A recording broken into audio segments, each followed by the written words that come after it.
In the early 1970s, the phones at the police station in Lawton, Oklahoma, began to ring. This, in itself, was nothing new. But the calls were different. On the other end of the line, dispatchers weren't hearing about noise complaints or burglaries. The voices they heard were frantic, breathless, and saturated with a kind of primal terror that couldn't be faked. Terrified residents from all corners of their quiet town were reporting the same impossible thing. Something unnatural was moving through Lawton, stalking the streets after dark. What I'm about to share with you tonight is drawn directly from those official reports. These are the accounts that left seasoned police officers uneasy, that shook trained soldiers to their core, and left the witnesses who saw it forever changed. It began in the late winter of 1971. It began with a man named Donald Child. Donald was in his mid-30s, a healthy, ordinary resident of Lawton. He was at home, living a normal life, on a night that seemed just like any other. But a single chance glance out his front window would end that life forever. He saw movement in his yard and leaned in, perhaps expecting a neighborhood dog or a kid cutting across the lawn. What he saw instead froze him. His mind couldn't process the image. His body couldn't handle the shock. Donald Child collapsed, right there in his own house, his body thrown into severe cardiac distress. The vision was so terrifying, so fundamentally wrong, that his heart simply gave out. Doctors later saved him. They restarted his heart, but they couldn't erase the memory. Friends and family would say the fear never left him. He was a man haunted, living in the shadow of what he saw. So, what was it? What could cause a healthy man to nearly die from fright? According to Donald, the figure standing just outside his window was no ordinary animal. It was massive. It was covered in thick, dark hair. Its shape was monstrous, like something torn from the pages of a horror story. He told the officers, his voice still shaking, that it had come right up into his yard. It had even crouched down, as if to drink from the small fish pond he kept near his home. Finding it empty, the thing simply moved on. It vanished back into the night as silently as it had arrived. Donald's encounter set the tone for everything that was to come. It was the first domino in a line of terrifying events. Because that night Donald was not the only one to see it. Other residents miles away were already on the phone. They reported the same creature, bounding across streets, dodging cars, moving with an unnatural, terrifying speed. Some said it ran low to the ground on all fours, like a massive wolf, only to suddenly rise up, impossibly, onto two legs like a man. One eyewitness, a woman whose hands were shaking so badly she could barely hold the phone, swore it perched on a railing outside her home. It crouched there, glaring at her through the glass with a face so distorted and wrong that it defied all description. These were not just campfire tales whispered in the dark. These were official reports, flooding the Lawton Police Department. And before long, the officers themselves would witness the exact same thing. Even soldiers stationed at nearby Fort Sill, men trained for the pressures of combat, would admit to being deeply shaken by what they encountered in the dark. Within just 2 days, the situation escalated so far, so fast, that the police leadership had to act. They issued an official alert, a directive sent out to every officer on patrol. They were told to remain on guard for something the commander himself called the Wolfman. So what exactly was it that stalked the streets of Lawton? A wild animal mistaken for something more? A cruel, elaborate prank? Or did the residents of this quiet Oklahoma town truly cross paths with something from beyond human understanding? Stay with me, because by the end of this story, you'll see why those events still haunt Lawton to this day. Those chilling words, the Wolfman, were not invented by storytellers decades later. They weren't a nickname from a tabloid. They came straight from the lips of law enforcement in Lawton, Oklahoma in 1971. And before that name was ever spoken, it all began with that flood of phone calls. Think about the scene at the police station. It was the early 1970s. The dispatchers in Lawton were used to their fair share of late-night trouble. Bar fights, speeders, the occasional break-in. But the voices on the other end of the line that winter were different. They weren't angry or drunk or trying to pull a prank. They were frantic, they were panicked, they were terrified. Residents from completely different neighborhoods, blocks and miles apart, were all saying the same thing. Something enormous was moving through the streets. They described it as a beast, tall and shaggy, with eyes that seemed to glow, reflecting the dim streetlights, eyes that seemed to follow them even from a distance. Some swore it moved like a wolf, loping on all fours with a speed that was unsettling. But then, just as suddenly, it would stand up. It would rise, towering like a man, and continue running. At first, you can imagine the officers on duty dismissing the reports. It had to be a prank, a coordinated hoax, maybe a stray dog or a coyote wandering in from the plains, spooking people during the cold, dark nights. That was the logical answer. But the calls didn't stop. In fact, they came faster. They came from people who had no connection to each other, no way of knowing that others were calling in with the exact same impossible story. One woman, her voice trembling, reported the creature darting between the houses on her block. Its shadow, she said, stretched huge and distorted across her lawn as it passed under the streetlights. Another caller, a man, swore he nearly crashed his car. He said the thing bounded across the road directly in front of him, moving far too quickly to be any ordinary animal. He slammed his brakes, his heart in his throat, and it was gone. The police now faced a serious problem. There were too many witnesses, too many specific shared details, and all of them were describing the same impossible thing. Something wasn't adding up. This is the moment the atmosphere in the station must have changed. The quiet jokes would have stopped. The officers would have looked at each other, the same question in their eyes. What is going on? By the time the sun began to rise over Lawton, the officers on the night shift knew this wasn't just a prank. It wasn't a case of mass hysteria or mistaken identity. Whatever it was, animal, man, or something else entirely, it was real enough to terrify an entire neighborhood. And this was only the beginning. Soon the monster would stop lurking in the shadows and make its presence known in ways that could no longer be ignored. It didn't take long before one man came face to face with it. We mentioned his name before, Donald Child. Let's go back to that moment, because it's the anchor for this entire mystery. By all accounts, Donald was a healthy man in his mid-30s. He was living an ordinary life in a quiet, safe neighborhood. But what happened to him that evening would leave scars that no doctor could ever heal. He was at home. The TV was probably on. The sounds of the evening were normal. He noticed movement outside his front window. At first, he thought nothing of it. We've all seen it. Probably just the wind or a stray animal nosing around the yard. But when he leaned closer, what he saw, it froze him in place. Staring back at him through the glass was a figure unlike anything he had ever seen, or even dreamed of. It was huge. Its body was covered in thick, dark hair. Its shape was wrong. It was part man and part beast. Donald would later describe its face as simply monstrous. It had a presence so overwhelming, so terrifying, that it nearly stopped his heart. In fact, it did. The shock was so sudden, so intense, that Donald Child collapsed on the spot. His body was thrown into cardiac arrest. It was only because of the quick actions of neighbors who heard the commotion that he was found. They rushed to help, and Donald was taken to the hospital. He survived, but he was never the same. Friends would later say that the fear never left his eyes after that night. The memory of that creature, its face, its presence, haunted him. It kept him in a state of constant, vigilant unease. What made Donald's case so unsettling, what made police take it so seriously, was the trace it left behind. He kept that small fish pond in his yard. When police investigated, they noted it looked as if something large had crouched beside it, as if trying to drink. The water was gone. The ground around it was disturbed. But the beast itself had vanished into the night. For Donald, the nightmare was personal. It was intimate. But for Lawton, the nightmare was just beginning. Because soon, the creature would be spotted again. This time, in the open streets, under the yellow glow of headlights, moving with terrifying speed. The first reports came from drivers, people heading home late at night, cutting through the dark, quiet streets of Lawton.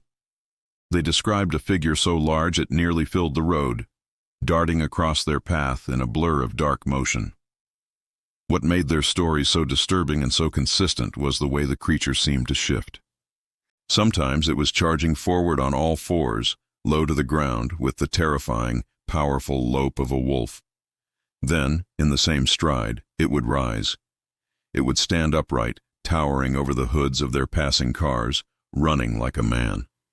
One man, a local resident, swore he narrowly avoided a head-on collision when the beast shot out of the darkness.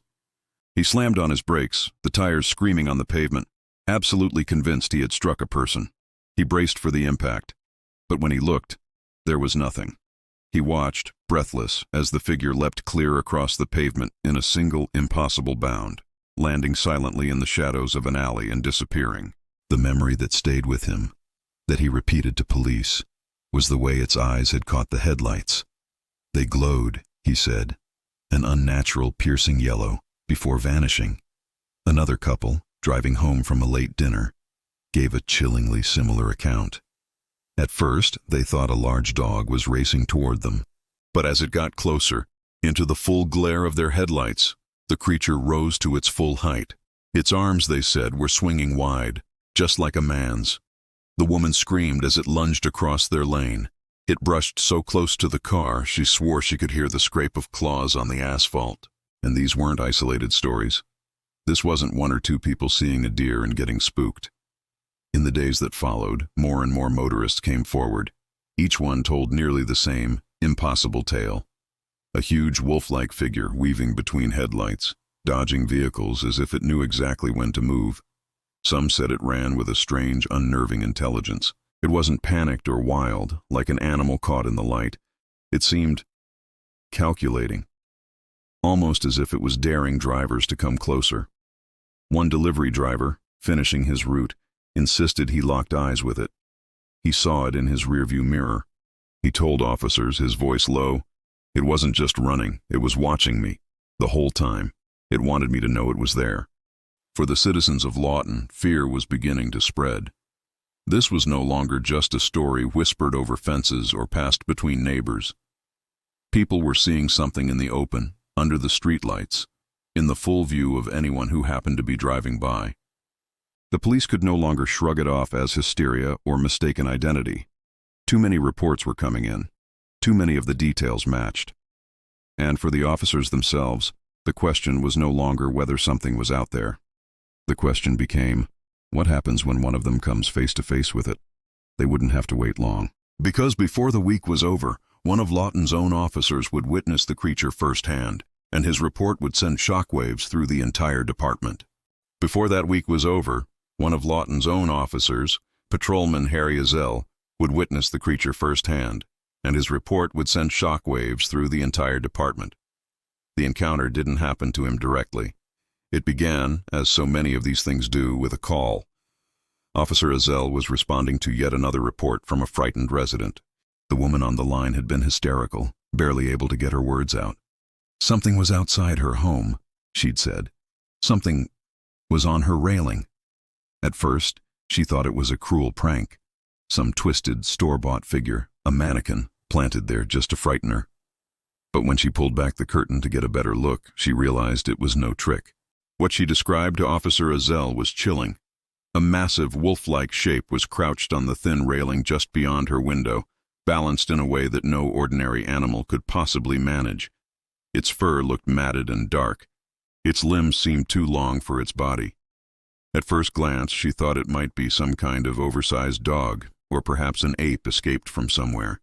But then, it turned its head. The face was what broke her. She told Ezell it looked warped, scarred, even burned, as if fire itself had misshapen its features. It was a mask of pure distortion, stretched over a body that already defied nature. And in that instant the creature stared straight into her eyes. Ezell later recalled that the woman had nearly collapsed from the shock. He tried to calm her, assuring her that perhaps it was only a large animal, a trick of the light. But even he had to admit, the details were deeply unsettling, especially what came next. According to the witness, after locking eyes with her, after holding her in that terrifying gaze, the creature leapt from the railing to the ground. The drop was nearly 17 feet. Yet, It landed with an unnatural ease, made almost no sound, and vanished into the darkness. This wasn't the kind of story a patrol officer could easily explain away. This wasn't a coyote. Coyotes don't perch on railings. Wolves don't smirk at you through the glass. And no prankster in a costume could leap that kind of distance, land, and simply walk away. Officer Azel's report gave the Lawton Police Department something they couldn't ignore. It was an official account, from one of their own, tied directly to the statement of a terrified but credible eyewitness. Together, the two accounts painted the same horrifying picture: a monstrous figure that could balance like a man, move like a beast, and frighten people to the very brink of collapse. For the Lawton police, the mystery was spiraling out of control. What had started as frantic, almost unbelievable phone calls from citizens was now creeping into their own ranks. Officers who had, just days before, laughed off the stories were beginning to lock their own doors at night. And if the fear inside the department wasn't enough, the situation was about to escalate even further. Because within days, word of the creature would reach beyond the city limits, and the soldiers from nearby Fort Sill would soon have their own encounter. The police weren't the only ones shaken by these events. Just beyond the city of Lawton stood Fort Sill, a sprawling, historic military installation. Soldiers there were used to training under harsh conditions. They were prepared for combat, for real, tangible danger in the field. But nothing in their training manuals, nothing in their entire careers, could have prepared them for what some of them claimed to encounter on those same dark Oklahoma nights.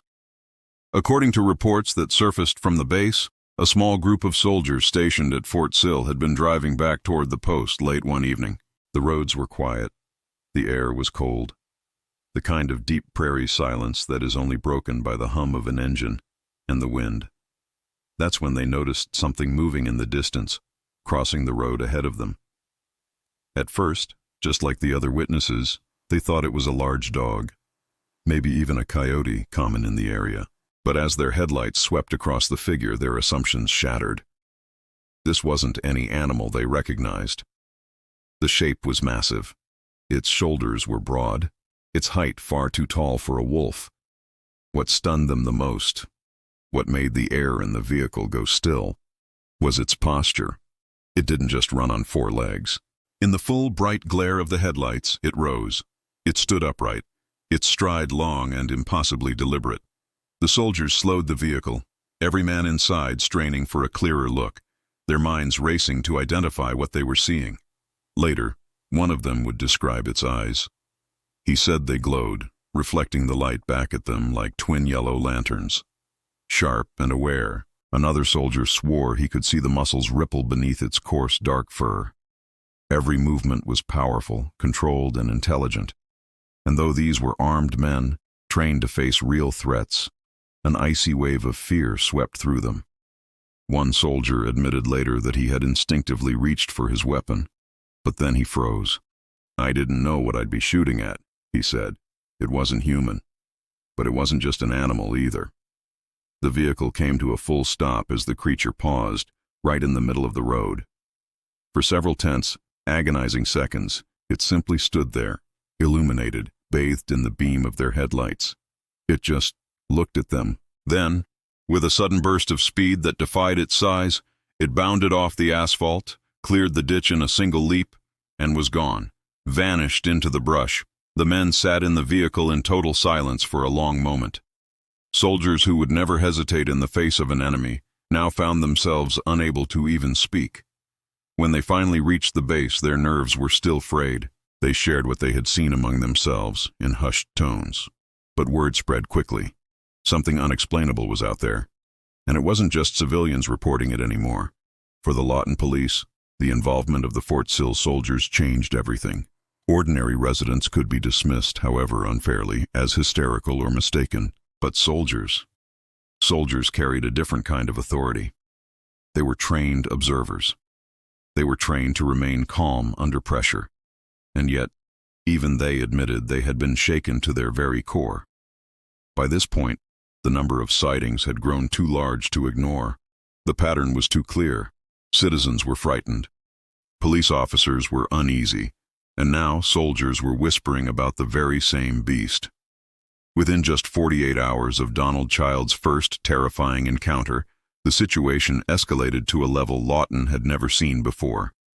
That was when Major Clarence Hill, the commander of the Police Patrol Division, made his move. He issued a rare and truly chilling directive to all his men. Be on alert and watch for what he officially called the Wolfman. For the first time, the words that had once belonged to folklore and horror movies were now stamped onto an official police order. The line between rumor and reality had just been erased, and once that order went out, Lawton would never be the same. By the time the soldiers from Fort Sill had given their accounts, fear was no longer a whisper in Lawton. It was spreading through the community like wildfire. People had locked their doors. They kept their children inside after dusk. They eyed the dark streets with a new potent suspicion. The reports were no longer isolated. They were piling up, one after another, all describing the same impossible creature. The police could no longer ignore it. They had to act. So, just 48 hours after that first shocking encounter with Donald Child, Major Clarence Hill, the commander of Lawton's Police Patrol Division, made a decision that still raises eyebrows to this day. He issued an official order to his men. It was circulated across the entire force. It warned them to stay vigilant for what he openly and officially called the Wolfman. Think about that for a moment. This wasn't just stories passed around at barbershops or whispered about in diners. This was an official communication. A senior police commander, acknowledging that the department had seen enough credible accounts to justify a full department-wide alert for a monster. In the entire history of Oklahoma policing, few things have ever been stranger. That order meant that every single officer on duty had to treat the threat as real.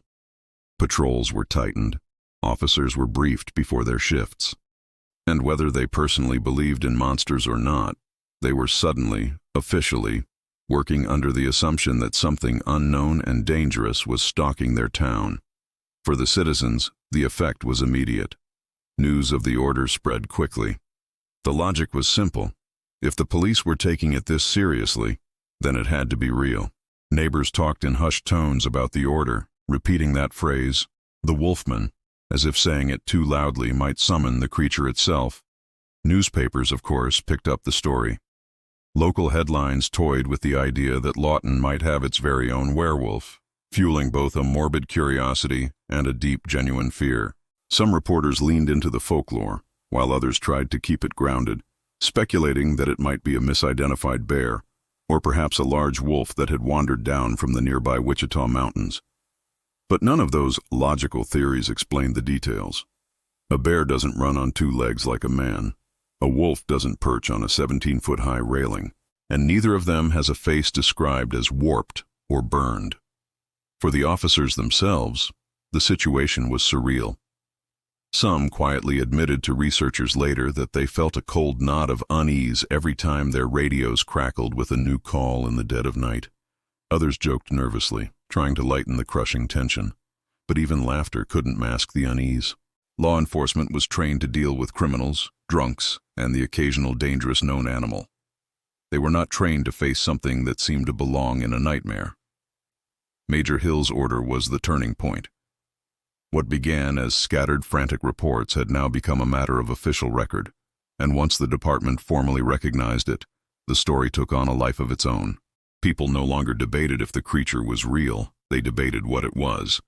Some swore it was a dogman, a cryptid whispered about in regional folklore for generations. Others insisted it had to be a shapeshifter. They pointed to a strange, unsettling detail from Donald Child's original account. He'd said the beast appeared to be wearing pants that were far too small for its massive, hairy body, as if it had once been human, or was pretending to be. But whatever it was, the people of Lawton knew one thing for certain. The line between legend and reality had just been crossed. Their own police force had just confirmed it. And yet, as strange as that moment was, it was only a prelude to the debates and wild theories that would follow. Because now, with the entire town on edge, the creature was being called by a name that few could ignore: the werewolf. When Major Hill's order went out, It didn't just rattle the police force. It shook the entire town of Lawton to its core. Word spread with the speed of gossip, but with the weight of an official decree. Officers, men you saw every day, men you trusted, were now officially on the lookout for something their own commander had called the Wolfman. For a community used to headlines about school events and high school football scores, the idea that their police were preparing for a monster, it sounded like something out of a horror film. But within days, the story took on a new life. Local newspapers picked it up. Radio stations buzzed with the chatter. Some reports, as you might expect, leaned into humor, suggesting that Lawton had its very own werewolf and joking about silver bullets. But other reports took a far more serious tone, pointing out just how many credible witnesses were now describing the exact same thing. The word werewolf stuck, not because everyone truly believed a man was turning into a wolf, but because it was the only label that seemed to capture the terrifying hybrid nature of what people were seeing. A creature that moved impossibly between the worlds of man and beast. Skeptics, of course, pushed back hard. Some argued it was nothing more than mass hysteria. A chain reaction of fear spreading from one neighbor to the next, amplified by the dark nights and the power of suggestion. Others suggested it was simply a case of mistaken identity. Perhaps it was a large dog or a wolf wandering far from its natural territory in the Wichita Mountains. A few insisted it had to be a prankster in an ape costume, someone cruelly exploiting the growing panic. But none of those explanations, none of them, could account for the details that kept coming up. Again and again, the height. Witnesses consistently described it as towering, standing 6, 7, or even 8 feet tall. The glowing yellow eyes, a detail reported by drivers, by the woman at her window, and by the soldiers at Fort Sill.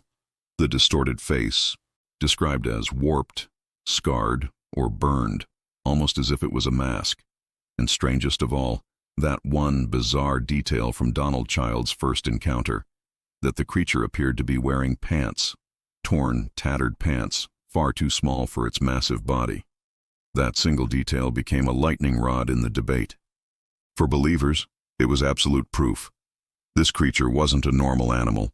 Some whispered it was a shapeshifter, a man caught between forms. Others claimed it was a cursed being, half transformed, unable to fully shed its last shred of human appearance. For skeptics, it was the most absurd detail of all.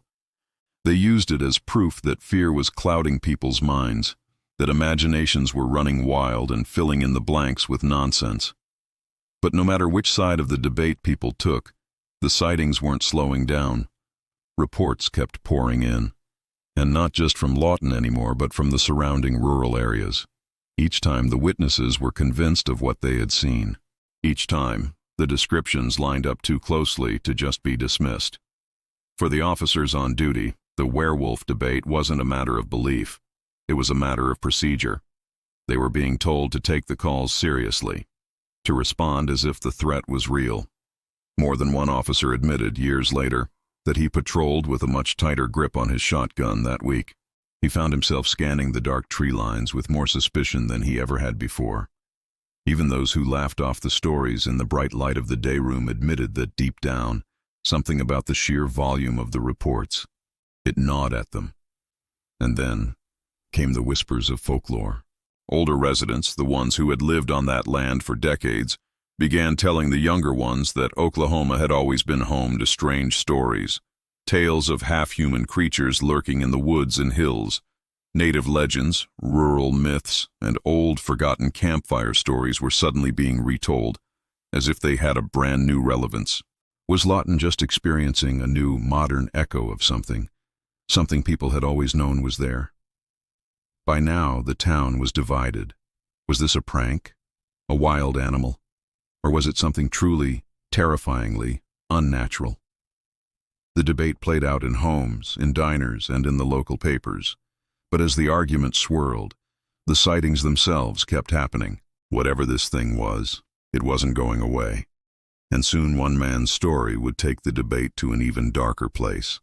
A hunter, alone in the woods, would claim to come face to face with the creature, and he would swear it wasn't just watching him, it was hunting him. The debate over Lawton's Wolfman might have remained just that, a swirl of rumor, local skepticism, and uneasy laughter, if not for the stories that continued to surface from people far beyond the city's streets. People who were alone, people who were vulnerable. One of the most chilling of these accounts came from a hunter, known to researchers only by the name Clark. Clark was not the kind of man given to tall tales.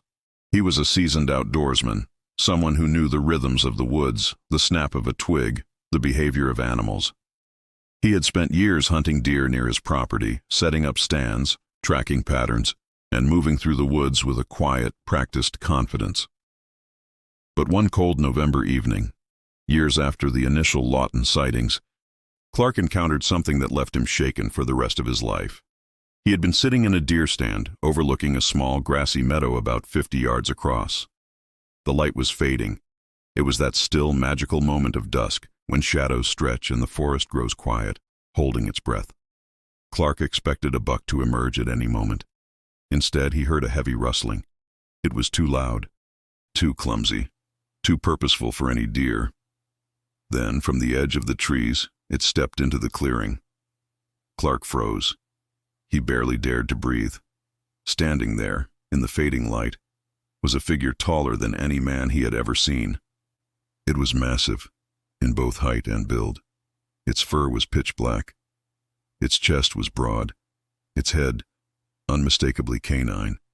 Long ears, a sharp, elongated snout, and eyes that seemed to burn with their own light, even in the dusk.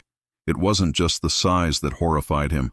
It was the way it moved. It was confident, powerful, and intelligent. For a few agonizing, silent seconds, the creature simply stood in the clearing, sniffing the air. Then, as if it sensed his presence, as if it knew exactly where he was, it tilted its head and turned its gaze directly toward the stand. It looked right at him. In that instant, Clark's body betrayed him. He felt a sudden, terrible warmth run down his leg. He had urinated himself out of sheer, absolute terror.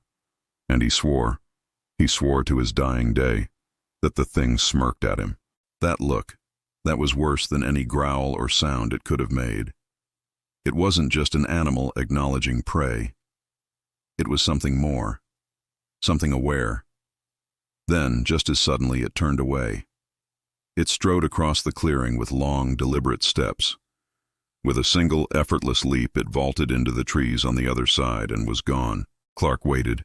He waited nearly 20 minutes, his heart hammering against his ribs before he dared to climb down. But the nightmare wasn't over. As he made his way, stumbling, back toward his property, he realized he wasn't alone. From both sides of the path came sounds, heavy rustling, the snap of thick branches, the sound of heavy footsteps flanking him. He couldn't see them, but he could hear them. More than one, maybe three, maybe more. His fear deepened when a carcass suddenly appeared in his path. It was a deer, half-eaten, torn clean in two, blood pulled on the ground. The body was still fresh. Clark understood the message immediately. He was being toyed with. He was being escorted. The stench was overpowering. It hit him like a wall. Rotting meat, wet fur, and something acidic, like urine. It clung to the cold night air, thick and nauseating. His instincts screamed at him to run, but every step felt like it might trigger the attack he knew was coming. Somehow, he made it back to his property. He never looked back. He burst through his door and collapsed. From that night forward, Clark never hunted in that stand again. He told only a handful of people what he saw. And years later, when the stories from Lawton began to circulate again, he finally spoke in more detail. His description matched those of countless others, tall, muscular, wolf-headed, with claws like knives and eyes that burned with an unnatural